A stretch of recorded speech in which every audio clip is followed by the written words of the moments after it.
just about to go to sleep when I remembered something from I don't know, 2018.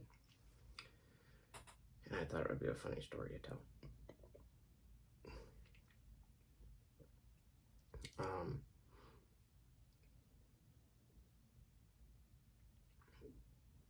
When I was 10, yeah, that's probably a fair estimate. But realistically, I was probably like 5 or 6. I got disenfranchised by religion because I can go all the way back to the beginning of when it really started. I had the dream of being a world traveler. I saw a big map and I was sitting down studying it and looking at it, and I was like, I want to go there, I want to go there. We're here right now, but there's places all the way over there. I want to see what it all looks like. And then someone told me, you can't do that. You need to get passports and stuff. You need to get money to travel and stuff. And I thought, well, that's really unfair. I'm born onto this earth. I'm here. I exist. I didn't really ask to fucking exist. And now I have to pay to fucking walk around the place where I am. So me and my little kid brain, this shit didn't make sense to me. So I thought, what if we could just do away with all that stuff? And then I asked, well, why do we have all this stuff? And can't we just change these things? Because it seems really unfair. And someone told me, well, that's something that's up to politics. And I remember deciding for myself that this is a really easy problem to solve. I'm just gonna get everybody together, get us all on the same page, we'll talk it out, and then we'll solve the passport problem.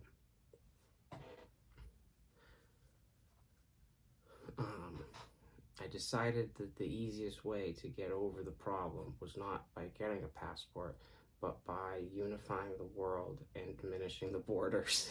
That was just the way that my brain thought. It didn't think that, okay, let me adhere to these systems and get a passport and play within the system that it was set up. It thought, nah, man, we gotta change the system because that's some fucked up shit.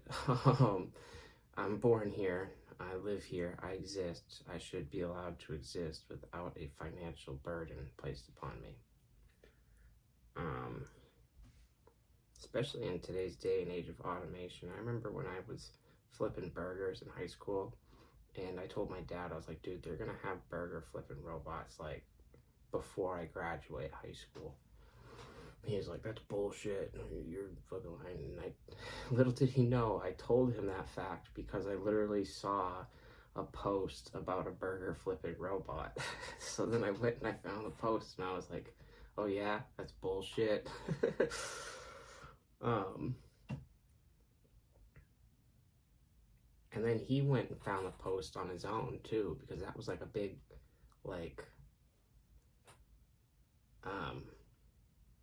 moment for us, I guess, a rationalization for his subconscious that his offspring may be right about something that he doesn't know about. So then when it was fed to him on his own feeds and he saw it, he remembered and went, oh, this is what Adam talked about. Oh my God, they really are making robots and stuff.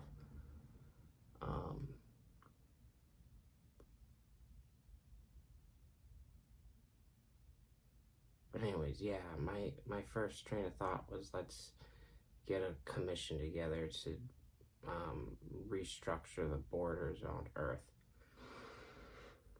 And then, I don't know, maybe that weekend or maybe a week or so later, we went to church and then they started going off about the Antichrist. And I remember it was Pastor fucking Schmidt going off about the Antichrist, saying the Antichrist is the one that will unify the earth. and, you know, destroy all borders. And I'm like, yeah, that's a good thing, though. I felt very called out, and I was like, this guy doesn't understand shit, because, like, why does he think having borders is a good thing? He's just indoctrinated into the worldview of, like, the necessity of borders, and he can't see his way outside of the system that's already been set in place, and that there could be a better system. I'm like a little, like, fucking 5-year-old rationalizing this in my own mind, and I'm sitting there in church, and I'm like, oh shit, I felt very called out. I was like, oh fuck, he's talking about me.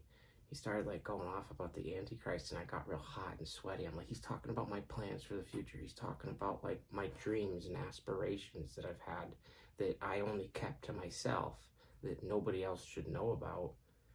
Yeah, he's up there on a pulpit fucking admonishing me, a little baby fucking 5-year-old sitting in the crowd, because I have a dream of a unified earth.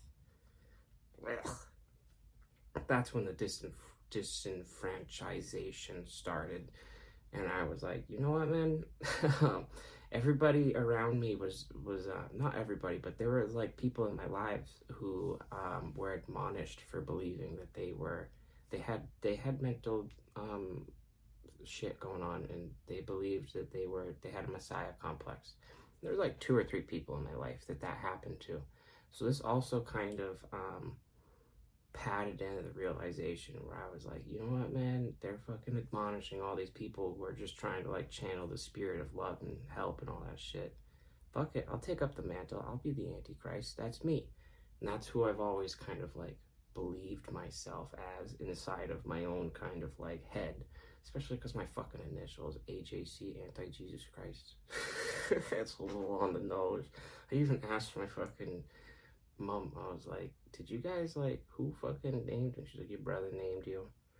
I'm like, did we plan this? Did anybody fucking put 2 and 2 together? Or was I the first one to notice this because I have to carry the name? I said, fuck it, yo, dude, let me just take up the fucking mantle. And through time, I've learned a lot about it.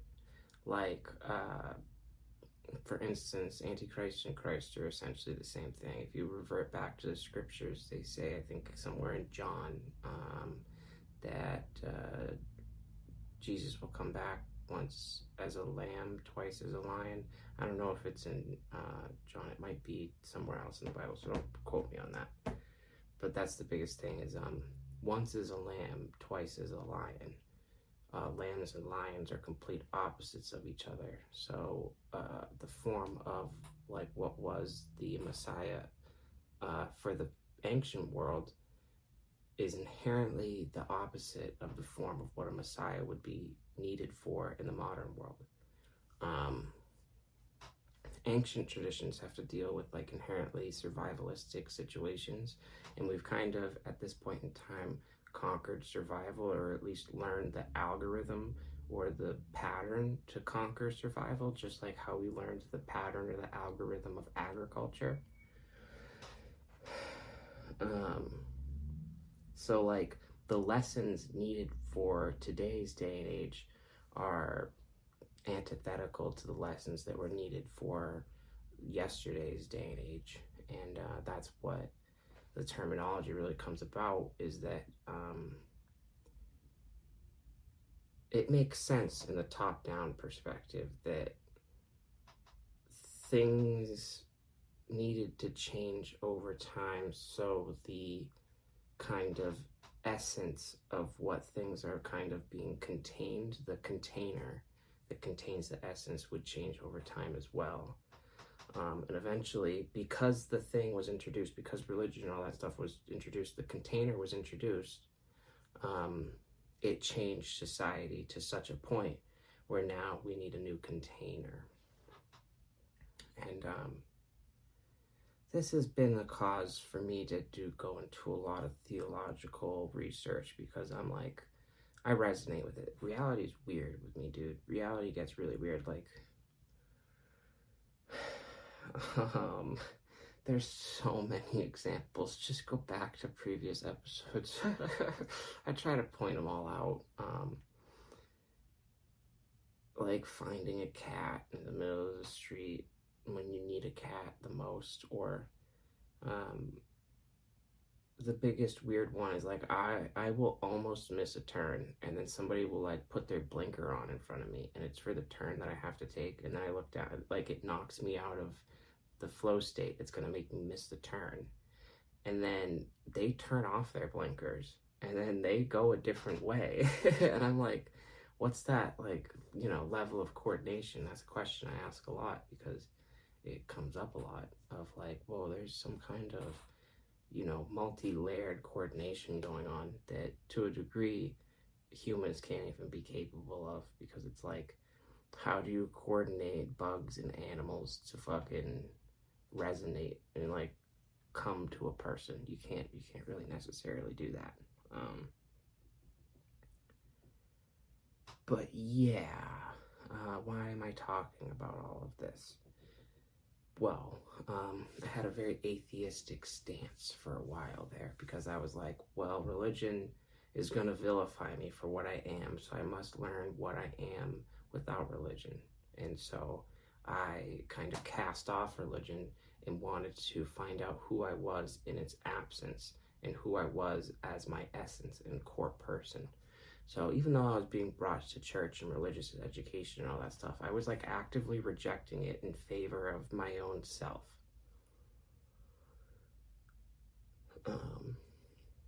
Because my own self, deep down inside, I believe that I'm the Antichrist. So I took a childish approach to it at first, where it was like, everything they're saying is wrong. That was how I approached it at first, because that was my experience with it. If I had a dream and then you told me my dream was wrong, so it's actually not me who's wrong for having a dream, it's you who's wrong for not being able to dream larger than what you've been told to dream. Can't villainize somebody for having a dream, because we all dream. And some people, their dream is fucking antithetical to what a harmonious, peaceful, fucking collaborative society looks like. And you gotta fucking pick those people out, like fucking creepy priest Schmidt. He got relocated. Wink. Anyways, yeah, he got relocated, so that was another one of those things where, I don't know if I like religion. But it kind of like went through the motions with me and kind of kept me in CCD, even though I would like play devil's advocate a lot. I would try my best to stump the teachers, because I'm like, you people aren't as smart as you think you are. You're not as like enlightened as you think you are, especially because your job is not to be enlightened, it's to enlighten others. And sometimes when you're enlightening others, you're taking on a load for yourself. And they just had like random people volunteer, so I didn't always get good teachers. But I do remember I had this one good teacher where he was like, someone asked like, how do you rationalize science and religion? And he was like, science is a way of explaining the intricacies of God's wonder. It doesn't diminish the fact of how amazing all of this stuff is. It only adds to it. And then he pointed at a splinter in his finger, and he said, this splinter in my finger, you can look at it medically and say that it's gonna get infected and my body will push it out, and then the splinter will come out of my finger naturally, or I could pull it out with tweezers.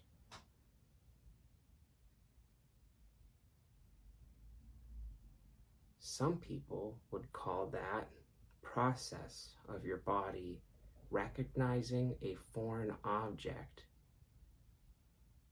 and ejecting it for the betterment of the complete creature, the overall system, that's miraculous in and of itself. That's a daily miracle that you can get to see. And then he went all into how, Jesus was able to heal people, but now with modern medicine and science and stuff like that, average normal people are able to heal other people in miraculous ways every single day. And that was a really like holistic approach that kind of stuck with me, especially the splinter thing, because he was like, there's two ways that you can look at it, and both ways are right. One way you could look at it like God designed the system in order to recognize foreign objects and like protect itself, and immune systems are the work of the Holy Spirit and stuff. On the other hand, you can look at it very scientifically and say, well, like, the immune system evolved over periods of time, and actually we as modern humans got our immune systems from Neanderthals. I think that's true. It was the interbreeding of Neanderthal and Homo sapien, which created Homo sapiens sapien with an advanced immune system and intelligence.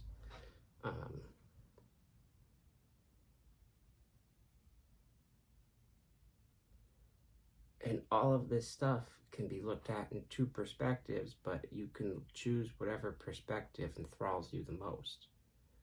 Like, if the wonder and majesty of God's kingdom and just like fucking looking out across a field is enough for you, that's enough for you. But if you're into like ornithology, the study of birds, the scientific study of birds, and you're looking across a field, you're going to be looking at that field differently than somebody who's looking at the field as just a field that, is the magical, wonderful creation of God.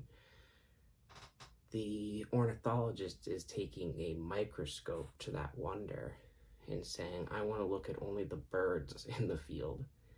And then they look around for all the birds all around. And that doesn't mean that they're not looking at the trees and the grasses. It just means that they're looking at the trees and the grasses for irregularities of things that are not trees and grass. Just like how, white blood cells will look for irregularities around your body and attack things that are not of your body or where they're not supposed to be, or invaders and pathogens and stuff like that. People who study, quantum particle physics are focusing on a very specific, narrow window of the wonder of what it means to exist. Because whether you believe in God or not, it's just a fucking mind-blowing, just kind of miraculous thing that we exist in and of itself. I mean, you can get real nihilistic about it and be like, existence sucks, but like, the fact that even if it's just a random universe and all of these fucking chemicals just came together to make people, that's mind-blowing. And then it's not like these chemicals come together and make people the same way every single time, like a hydra that, clones itself. We all have these like differences and similarities where it's like the variable for what a human can be contains so much multitudes that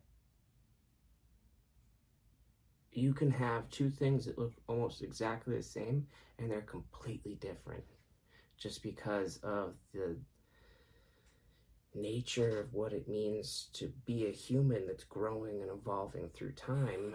You can have two people that, say that you genetically cloned yourself and then raised yourself because you thought that you had a crappy childhood and you wanted to see what it would be like if you had a good childhood. So you clone yourself and then you raise yourself and you try to give yourself the best childhood possible. But then you come to find out that, this, that, or the other thing.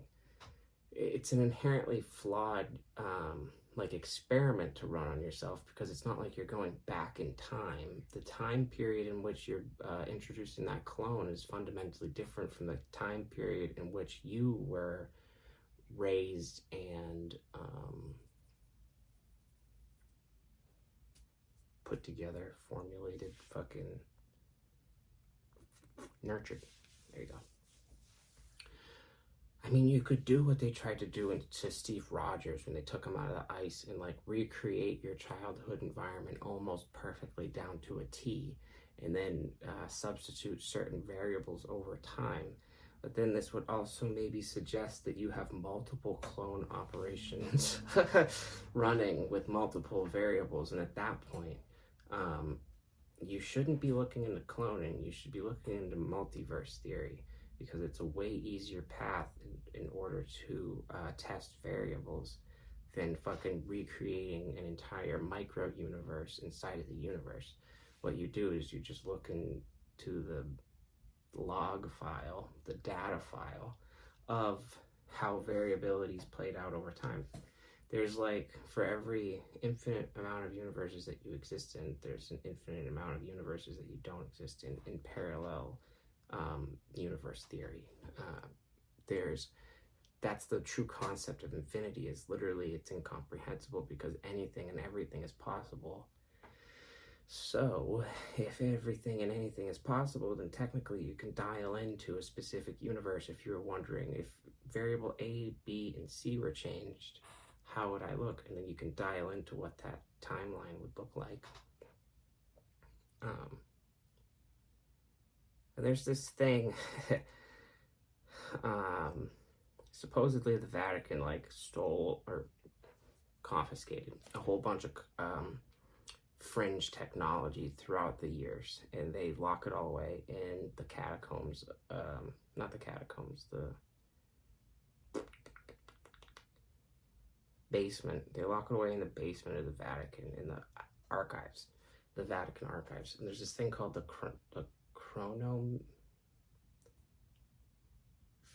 chronomat or something.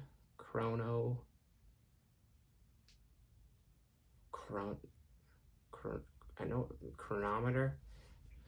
Basically, it's this device that some guy invented like back in time, and supposedly the device can like allow you to look backwards and forwards in time, and there's supposedly this fixed point in time where all of the variable timelines collapse into one single timeline. And you can look at that through the lens of like, if we want to go back to Marvel and stuff like that, you can look at that through the lens of like the sacred timeline. Everything is going to collapse down into that one non-variable timeline, which is kind of cool. Which is also another reason why I was kind of disenfranchised by religion, because I was like, you guys are keeping so much, not even the technology, but the data. They're keeping so many like files and papers and things cooped up and locked away in their archives. And maybe when I was younger, this was a little bit ridiculous, but now that I'm older and now that like digitization has taken root more, I feel as though they should digitize the Vatican archives and make them available for all people online to peruse through and, you know, get to know their faith a little bit better, rather than fucking locking them away in some basement somewhere. That's like my big gripe. And you're like, man, you sure do have a lot of gripes right now, but I haven't gotten to the biggest gripe of why he even started this fucking conversation of what made me laugh and sit down and say I want to record a podcast.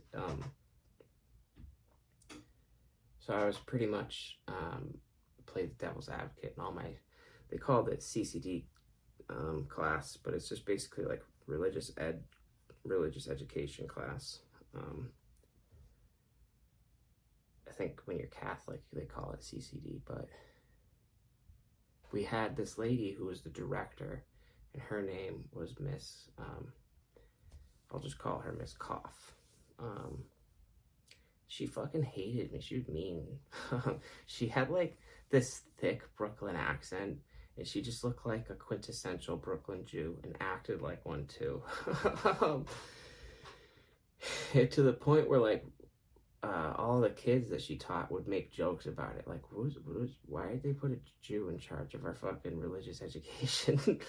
And this one time she like told us a story about how she like put a pillow over her mom's head when she was in hospice. And then she stopped herself, like mid-pillowing. We're all sitting around like, who the fuck let this lady be around kids? What the fuck? And she's like, she was trying to use it as a story to show like God can come and like find you at your darkest moments, I guess, where she was like fucking gonna do it. And then she was like, God told me to take the pillow away. And we're all sitting around like, you really went as far as fucking putting the pillow first before you realize, like, that's just a conscience, lady. That's just like human empathy. That's not fucking the voice of God telling you not to pillow somebody to death. That's just literally fucking your own human empathy and fucking like self-preservation. So that was like a really fucked up story that she told us, and she always did this like really kind of like fucked up stuff. It was just like we were flabbergasted. We would always make fun of her, but like it never resulted in any action. And then I got my confirmation.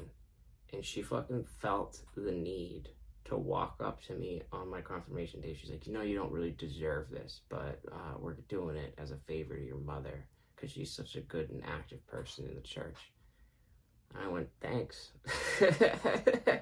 Everybody else in my family like blows up at shit like that. And I just went, all right, thanks. That's cool of you.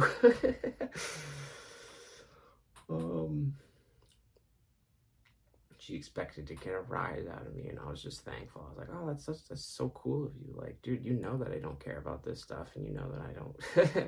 You know that, like, if anything, I'm exactly as I said I was. And so I kind of had a stick in my craw because of that. I just didn't like her. She's just a piece of shit person. And I kind of knew this and felt this. And at this point in time, I kind of like knew this. And I was like, I'm so glad I'm getting my confirmation. I'm done with this shit. And then like the next year, after we're all out of religious ed in my like class age group, a story went around that she got fired. And everybody's like, what the fuck? How did she get fired? Why did it take this long to get her fired? Like, everybody was like a little bit like complaining because like she sucked. Why did you take, what did she do that, you know, she sucked so much for us. Like, what the fuck did she do to get fired now? And apparently, she, some kid was talking and out of turn, I guess. And, they do this thing where they take all the individual classes and they have them all come together in one big room and you like kind of just be together. But it can be a little bit overwhelming, especially when you have all those kids in the environment trying to control them all. And naturally the kids were kind of chatty. And there's this one kid that was, you know, chatty, kept speaking up.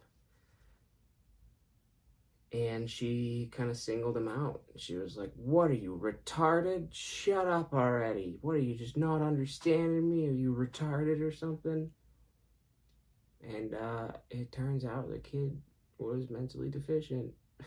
Oh, the kid was actually mentally disabled.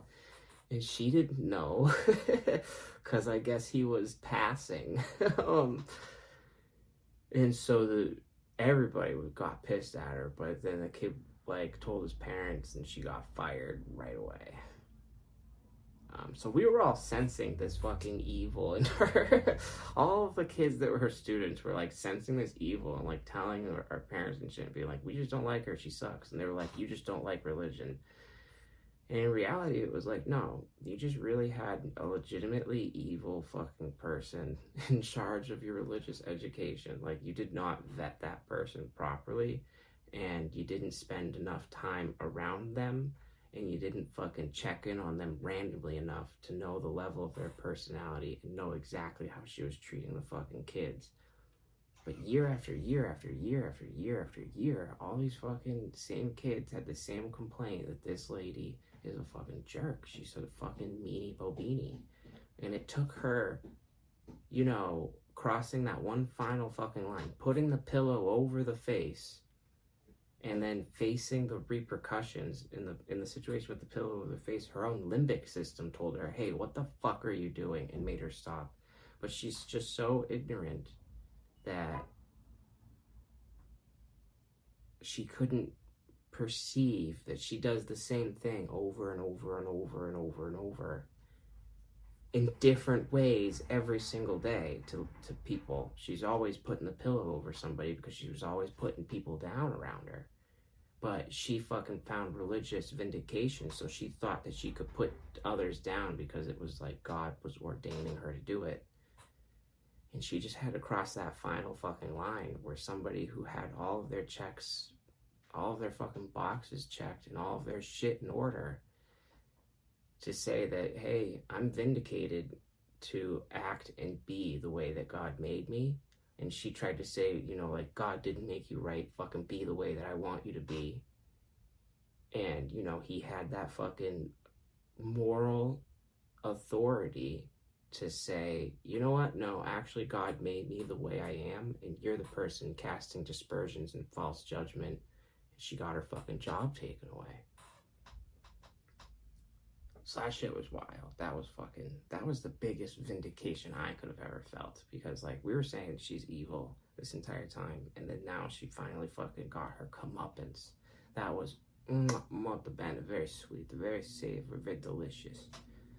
And I guess that was my main impetus to want to sit down and try and tell that story right now about, like, religion and fucking all that bullshit. Because, you know, sometimes the most fucking vile people gravitate towards religion in order to make themselves feel better, but they never really do the true internal work to earn feeling better or to change themselves in any actual capacity. They just use the shield of the religion to fucking continue acting the same way that they were acting without actually ever self-reflecting, changing, or becoming, or striving to become a better person. And those are the people that I think need God's grace the most. Because they need these active intercessions of God's will in order to fucking wake them up. And if it's really got to be something as loud and in your face as fucking insulting the wrong kid and facing the consequences, I'm for it. I'm down for it. I'm here for it. And I think that's where I'll leave it. So peace out, Girl Scout.